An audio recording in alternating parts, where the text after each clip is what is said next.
wanangu wa mnyama, wanangu wa mnyama. Oya we, utanuna utamnunia nani? Utanuna mpaka lini? Itabidi tu tukubali, tushachezea, shughuli imeisha. Sasa mimi nina kitu kimoja. Kwanza napongeza benchi la ufundi. Hongera sana, mmefanya vizuri.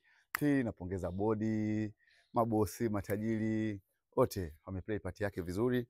Tatu, hongereni sana wachezaji, binafsi mmenifurahisha sana kuanzia dakika 7 mpaka first half inaisha. Lakini kwa haraka haraka niseme tu mashabiki au wapenzi wale ambao tunalaumu kwamba kocha sijui anajiga sijui Mohamed Mkono goli la offside sijui nini, niwakumbushe tu tunatakiwa tumlaumu alojamba, tuachane na anayetema mate, kwa sababu ukija kuangalia kama unacheza mechi 3 na mtu kama Yanga hujafunga goli hata moja likakataliwa, tuachane na hizi habari za kusema sijui fulani kabebwa.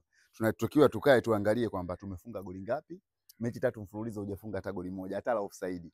Haya, umekuja mechi ya mwisho hii unasema kwamba sijui wamebebwa sijui wamefanyaje. Jamani, hata kama ile mechi angecheza Salax unafanyaje? Tuseme bila hamna lile goli. Haya, tungefunga sisi, angefunga Mohamed Mkono, angefunga Rajiga. Sometimes tukae tu tujue mpira, tuamue kwamba sisi tunakwama wapi, basi tuangalie kitu cha msingi, tuachane na anayetema mate, tudili na aliyejamba.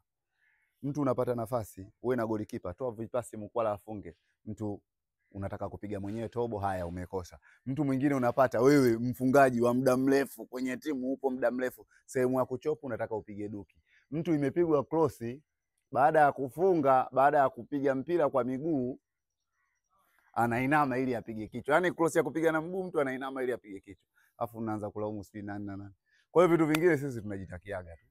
Tukae tu tulaumu wachezaji wetu, tulaumu vitu vingine, lakini swala sio la fulani kabeba, tufunge goli na sisi likataliwe, afu ndo tuanze kulaumu marefu. Goli hatujafunga, tuna mechi 3.